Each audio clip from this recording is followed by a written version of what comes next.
Now the whole world can acknowledge me. तो guys आज थी फास्ट 10 के बाद पहले मंडे नाइट रॉ का एपिसोड में सेथ रॉलिंस शो की स्टार्टिंग करते हैं। वो यहाँ पर आकर नाकामुरा के बारे में सबसे पहले बात करते हैं किस तरह से नाकामुरा ने मुझे मेरी लिमिट के ऊपर लेके गया।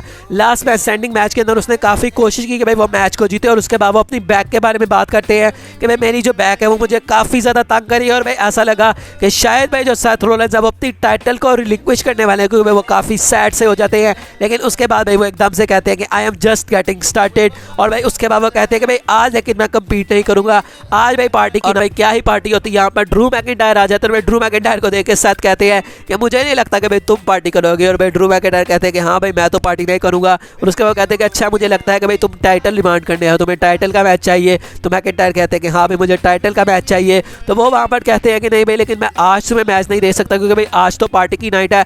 और ड्रू मैकिंटायर यहाँ कहते हैं कि नहीं भाई मुझे आज तुमसे मैच चाहिए भी नहीं, मैं चाहता हूँ कि तुम अपना 100% दो और मैं तुमसे मैच करना चाहता हूँ at Crown Jewel for the world heavyweight championship. मेरे साथ रोलेंस काफ़ी हैरान होते हैं।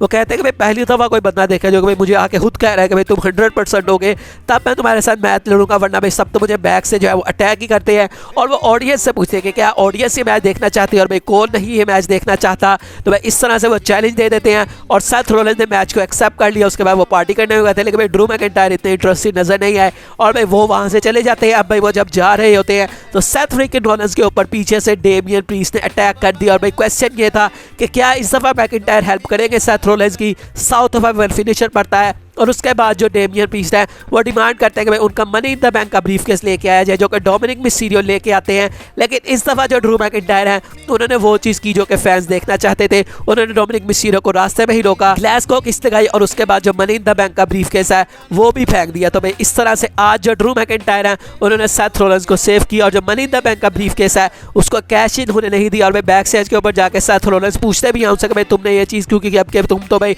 2 हफ्तों से भाई क्या ही करे, तुम किसी की मदद नहीं करे तो तुमने आज मेरी मदद क्यों की। तो भाई यहाँ पर वो कहते हैं कि भाई मैं उसकी मदद करता हूँ जो कि भाई जहाँ मुझे लगे कि भाई मुझे मदद करनी चाहिए। भाई ब्लड लाइन के जहाँ भाई चक्कर चले हुए हैं मैं उनके अंदर भाई ज़रा भी पढ़ना नहीं चाहता। तो उन्होंने कहा कि भाई आज मुझे पता था कि भाई मुझे तुमसे टाइटल चाहिए और अगर भाई वो चीज़ हो जाती तो भाई मुझे वो चीज़ नहीं चाहिए थी। तो भाई मैं तुमसे मैच लड़ना चाहता हूँ, मैं तुमसे टाइटल जीतना चाहता हूँ, इसलिए मैंने वो चीज़ की। तो भाई इस तरह से जो ड्रू मैकिंटायर है उन्होंने क्लैरिफिकेशन दी। उसके अलावा दोस्तों में बैक स्टेज से जेडी मैकडोना और पूरी जजमेंट देखने को मिलती है। और भाई डेमियन प्रीस्ट काफ़ी ज़्यादा गुस्सा है जेडी मैकडोना से कि जिस तरह से भाई फास्ट से में उनकी वजह से वो हार गए। और आरिया रिप्ली जेडी मैकडोना को टास्क करती है भाई तुम जाकर ड्रू मैकिंटायर के साथ एक मैच लड़ो। तो भाई क्या ही ड्रू मैकिंटायर के सामने उन्होंने करना था।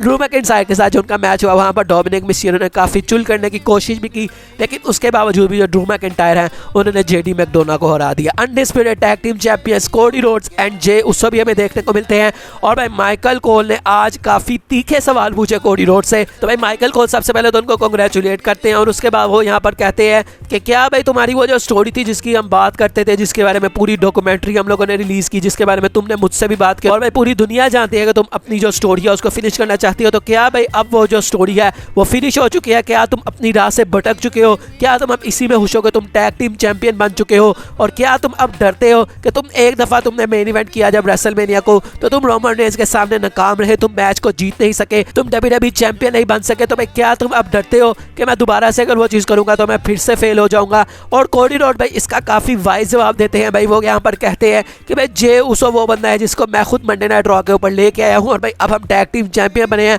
तो भाई जिस तरह से ये सारे फैंस खुश हैं मैं भी इसी तरह से खुश हूँ। और उसके बाद माइकल कोल भाई फिर से उनसे क्वेश्चन करते हैं। वो कहते हैं कि हाँ भाई ये जो तुम्हारा साल है ये काफ़ी अच्छा गया, तुमने रॉयल रंबल को जीता, उसके बाद तुमने रेसलमेनिया को मेन इवेंट किया लेकिन भाई तुम बहुत ज़्यादा करीब आ गए थे मैच को जीतने से लेकिन तुम मैच को जीत नहीं पाए। तो क्या भाई तुम्हारी जो स्टोरी है वो इसी तरह से फिनिश होगी कि तुम रेसलमेनिया के मेन इवेंट में जाते तो थे लेकिन तुम बहुत ज़्यादा क्लोज आके मैच को हार जाते थे, उसी तरह से जिस तरह तुम्हारे फादर की स्टोरी एंड हुई थी? और भाई इसका कोडी रोड इससे पहले कुछ जवाब देते, सैमी ज़ेन वहाँ पर आ जाते हैं और भाई सैमी ज़ेन कहते हैं कि भाई मैं खुश हूँ भाई तुम लोग जो है वो टैग टीम चैंपियन बने हो। कोडी रोड से भी वो कहते हैं कि भाई मैं कांग्रेचुलेट करने आया तुम्हें।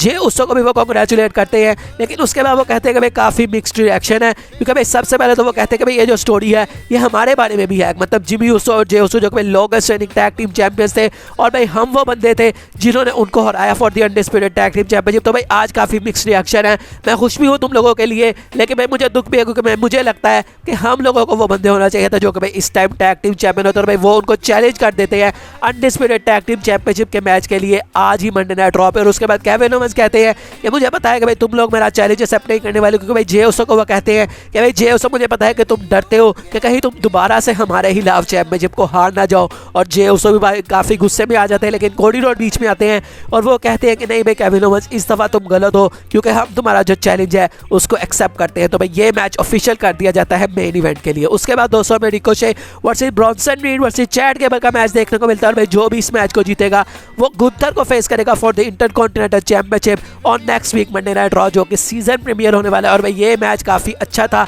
और यहाँ पर रिकोशे मुझे पता था भाई इस मैच के अंदर उनको पिनफॉल लेनी है और वैसे भाई उनकी स्टोरी भी नाकामुरा के साथ चलाई जा रही है, जिन्होंने अटैक भी किया उनके ऊपर मैच शुरू होने से पहले, GTS भी लगाया, मतलब CM पंक का मूव आज नाकामुरा ने यूज़ किया। और इस मैच के अंदर जो रिकोशे हैं भाई उनको पिन किया जाता है और ब्रॉन्सन रीड इस मैच के अंदर जीत चुके हैं। तो भाई ब्रॉन्सन रीड वर्सेस गुंथर ये नेक्स्ट वीक होने वाला है भाई, काफ़ी मज़ेदार ये मैच होगा, दो पावर हाउस। और मुझे नहीं लगता गुंथर की रेंज में अभी तक कोई इस तरह का बंदा आया है ब्रॉन्सन रीड के साइज़ का। तो भाई ये मैच देखने में काफ़ी मज़ा आएगा, शायद ब्रॉन्सन रीड वो बंदे हो सकते हैं जो कि हरा दे गुंथर को for the intercontinental championship. DIY भी हमें देखने को मिलती है बैक स्टेज और भाई वो बात कर रहे होते हैं किस तरह से उन्होंने NXT में डोमिनेट किया, उन्होंने टेक ओवर को मेन इवेंट किया और भाई वहाँ पर इंपीरियम आ जाते, भाई इंपीरियम ने उनके ऊपर अटैक कर दिया। अब बात करते हैं दोस्तों शो के मेन इवेंट की, जहाँ पर undisputed WWE tag team championships का मैच था Kevin Owens and Sami Zayn versus Cody Rhodes and Jey Uso. तो भाई ये मैच काफ़ी अच्छा था, तकरीबन 20 से 25 मिनट इसको शो के ऊपर दिए गए और भाई मैं कंफ्यूज था कि भाई इस मैच की एंडिंग किस तरह से WWE करेगी, मतलब सैमी ज़ेन और केविन ओवेंस जो कि भाई अभी अभी चैंपियन है, भाई वैसे भी उनका स्टॉक काफ़ी ज़्यादा हाई है और वो भी फेस सुपरस्टार है, और दूसरी तरफ कोडी रोड्स और जे उसो है वो भी भाई फेस सुपरस्टार और भाई वो तो भी कल ही चैंपियनशिप जीते हैं।